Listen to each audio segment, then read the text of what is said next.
New question, member from Nepean Carleton. Premier McGuinty says the collective agreement with HST tax collectors left him no choice but to hand them severances, even though they are not losing their jobs or missing a day of work.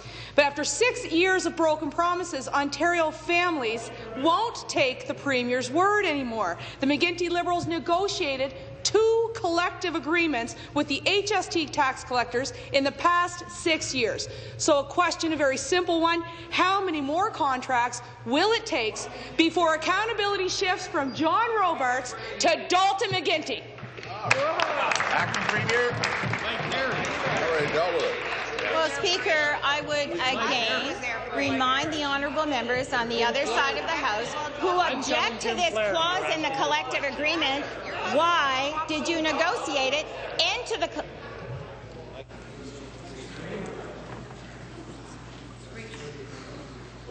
Continue. Speaker. The member from Oxford, I just sat down and you just opened up. Minister. Speaker, again, I think they think if they yell loud enough, the people of Ontario won't hear the facts. And the facts are this. The facts are that when they were in government, they were the ones who introduced this clause into the collective agreement. The fact is they did nothing. Tim Hudak sat in 2 cabinets when this clause was in a collective agreement, Speaker, and chose to do nothing.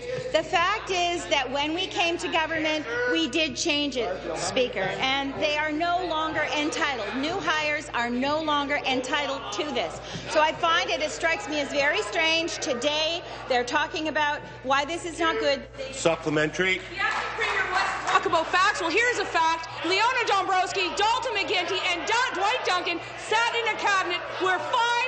I remind the honourable member she should be using ministerial or riding names.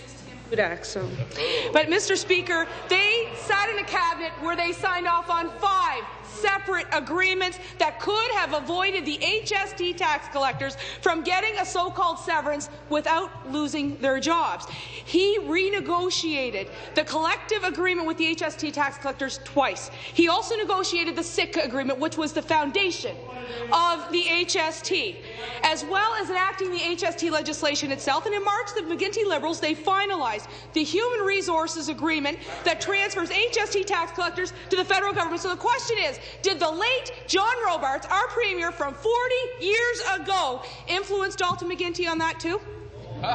Minister. Speaker, this government respects collective agreements.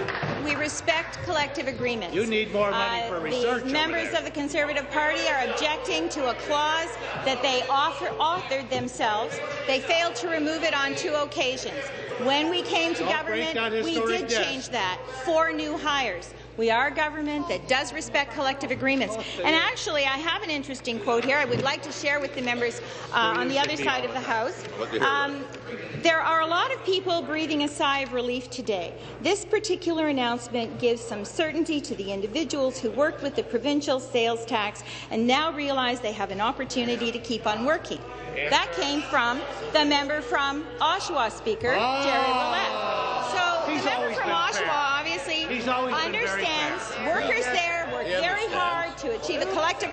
Thank you. Final supplementary. That's why the best quote of the year has gone to the Liberals for saying that caucus morale over there is lower than a gutter snake on a backcountry road. But, Mr. Speaker, Ontario families know who is accountable for the sweetheart bonuses Dalton McGuinty is handing to tax collectors. But even though he sat on his hand for 6 years while he negotiated 5 contracts, you can still do something to stand up for Ontario's families. You can clarify who gets severance and when they get it without touching the collective agreement whatsoever.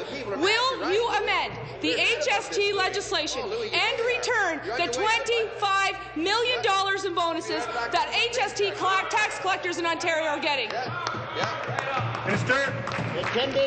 Well, Speaker, I would say that people have found your what would meet their standard for respecting a collective agreement on that side of the House does not meet our standard. We respect collective agreements. When we are asked what will we do, we have acted. We have changed that part of the collective agreement for new hires. So I guess the question for me, Speaker, is number one, they appear to object to it so vehemently today. Why did they put it in the collective agreement? Why did the Leader of the Official Opposition on not one but two occasions affirm that part of the collective agreement? And now today they come to the House and they claim that it is so offensive. We respect collective agreements. We work with the people who provide